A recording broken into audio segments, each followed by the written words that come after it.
Hello, I'm Just Snow, and join me as I dive into the T-54 and put it to the test. Is it a sign of Soviet supremacy, or was it just a mediocre mess? The T-54 was the most produced tank in history, with around 100,000 units produced. This does include the T-55, which was basically the same thing but with a chemical and nuclear protection system. It had a 100mm rifled gun and a top speed of 51 km per hour. But despite these facts, was the T-54 a demonstration of the might of the Soviet Union, or was it just a piece of junk?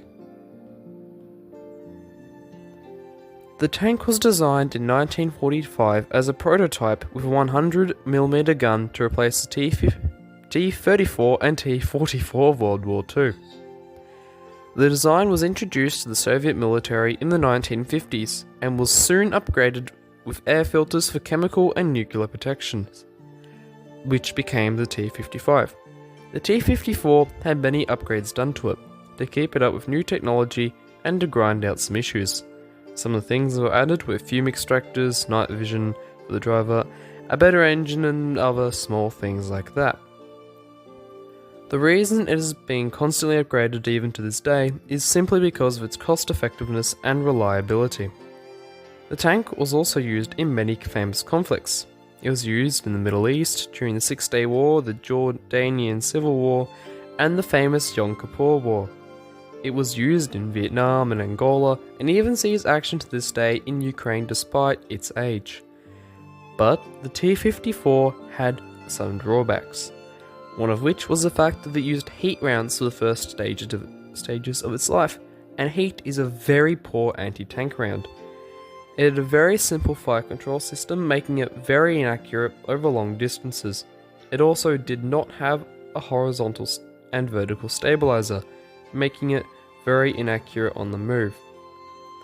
It was also quite small, and while that seems good on paper, it limits the vertical traverse of the gun, making it very impractical on hilly terrain. The T-54 had no turret basket, so the crew had to move with the turret. The ammunition was not protected well, leaving it vulnerable and easier to detonate if the tank gets hit, which you don't particularly want in the tank. Some of those issues were fixed with the basically identical T-55. The T-54 and T-55 were the most produced tanks in history, with a combined total of 100,000 units produced. They had relatively good guns for the time and decent mobility too. They were cost effective and cheap, making them a viable tank for most Warsaw-packed nations.